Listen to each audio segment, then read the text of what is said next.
ओम नमो भगवते वासुदेवाय नमः। एकादशी व्रत हिंदुओं में सबसे अधिक प्रचलित व्रत माना जाता है। वर्ष में 24 एकादशियां आती हैं, किंतु इन सब एकादशियों में ज्येष्ठ शुक्ल एकादशी सबसे बढ़कर फल देने वाली समझी जाती है, क्योंकि इस एक एकादशी का व्रत रखने से वर्ष भर की एकादशियों के व्रत का फल प्राप्त होता है। निर्जला एकादशी का व्रत अत्यंत संयम साध्य है। इस युग में यह व्रत संपूर्ण सुख भोग और अंत में मोक्ष कहा गया है। कृष्ण पक्ष और शुक्ल पक्ष दोनों पक्षों की एकादशी में अन्न खाना वर्जित है। तो आइए अब इस कथा को प्रारंभ करते हैं। निर्जला एकादशी व्रत का पौराणिक महत्व और व्याख्यान भी कम रोचक नहीं है।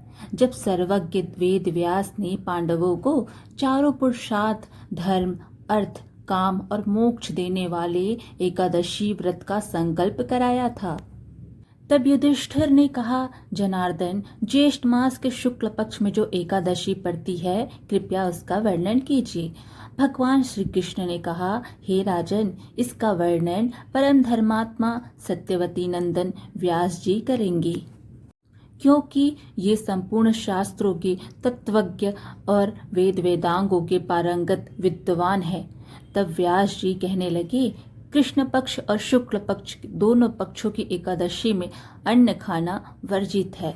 द्वादशी के दिन स्नान करके पवित्र हों और फूलों से भगवान केशव की पूजा करें। फिर नित्य कर्म समाप्त होने के पश्चात पहले ब्राह्मणों को भोजन देकर अंत में स्वयं भोजन करें।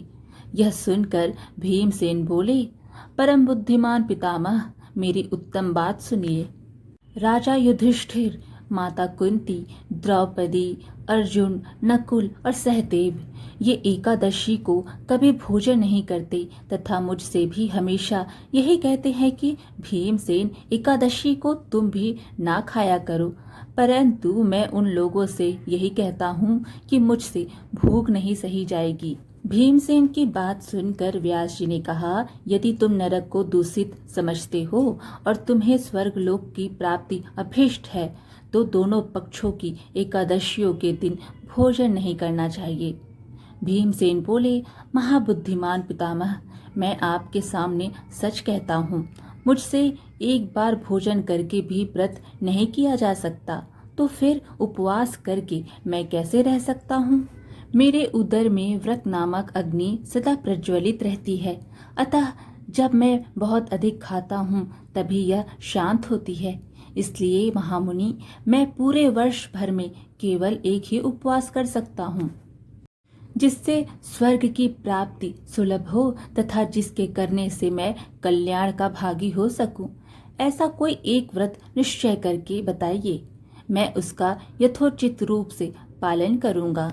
व्यास जी ने कहा, भीम, ज्येष्ठ मास में सूर्य वृष राशि हो या मिथुन राशि पर शुक्ल पक्ष में जो एकादशी हो, उसका यत्न पूर्वक निर्जल व्रत करो।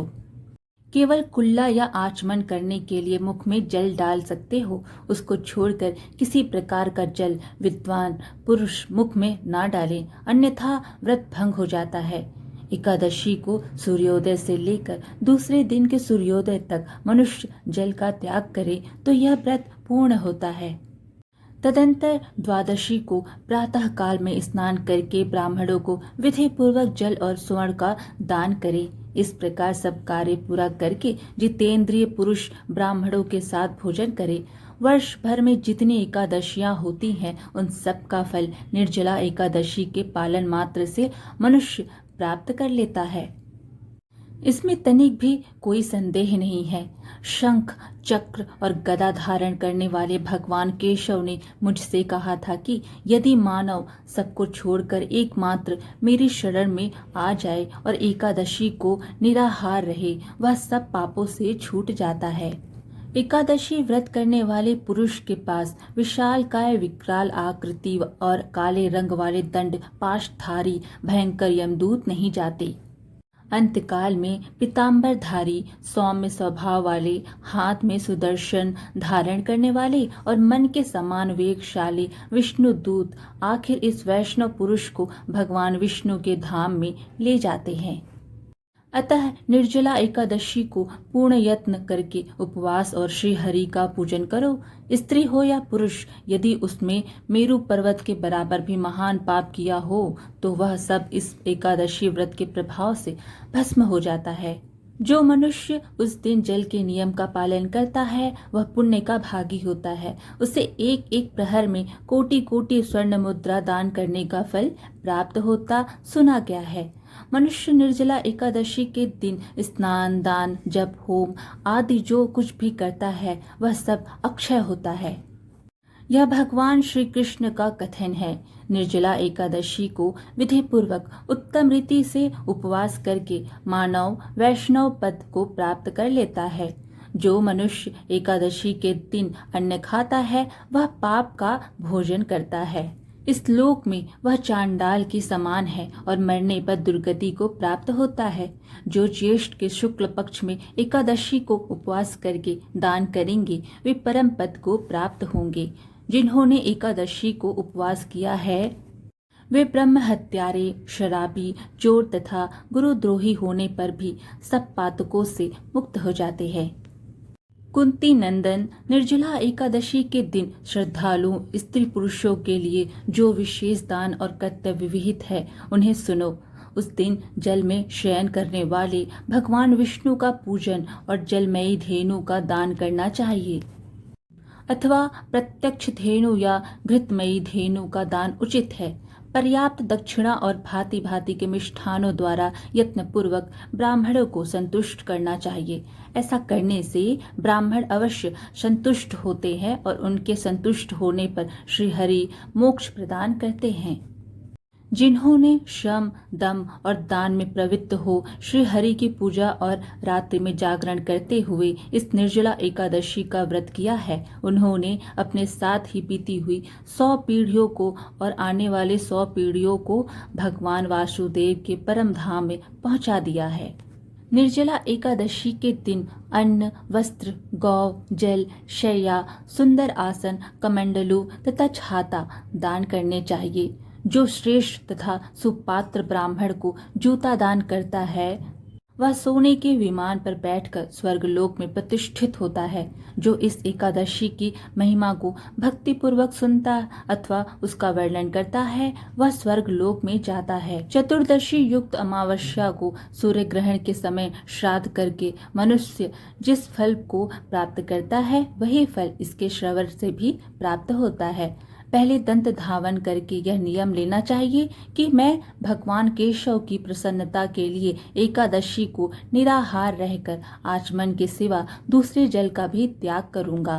द्वादशी को देवेश्वर भगवान विष्णु का पूजन करना चाहिए। गंध, धूप, पुष्प और सुंदर वस्त्र से विधि पूर्वक पूजन करके जल के घड़े के दान का संकल्प करते हुए निम्नांकित मंत्र का उच्चारण करें। संसार सागर से तारने वाले हे देव ऋषिकेश, इस जल के घड़े का दान करने से आप मुझे परम गति की प्राप्ति कराइए। भीमसेन, ज्येष्ठ मास में शुक्ल पक्ष की जो शुभ एकादशी होती है उसका निर्जल व्रत करना चाहिए। उस दिन श्रेष्ठ ब्राह्मणों को शक्कर के साथ जल के घड़े दान करने चाहिए। ऐसा करने से मनुष्य भगवान विष्णु के समीप पहुंचकर आनंद का अनुभव करता है। तत्पश्चात द्वादशी को ब्राह्मण भोजन कराने के बाद स्वयं भोजन करें। जो इस प्रकार पूर्ण रूप से निर्जला एकादशी का व्रत करता है वह सब पापों से मुक्त हो आनंदमय पद को प्राप्त होता है। यह सुनकर भीमसेन ने भी इस शुभ एकादशी का व्रत आरंभ कर दिया। तब से यह लोक में पांडव द्वादशी के नाम से विख्यात हुई। ज्येष्ठ शुक्ल पक्ष की एकादशी के ही दिन भगवान श्री कृष्ण ने देवी रुक्मणी का हरण किया था, अतः यह एकादशी रुक्मणी हरण एकादशी के नाम से भी जानी जाती है। आज की कथा यहीं समाप्त हुई। वीडियो पसंद आए तो लाइक शेयर ज़रूर कीजिए और ऐसे ही अच्छी अच्छी कहानियाँ सुनने के लिए हमारे चैनल को सब्सक्राइब कर दीजिए। धन्यवाद।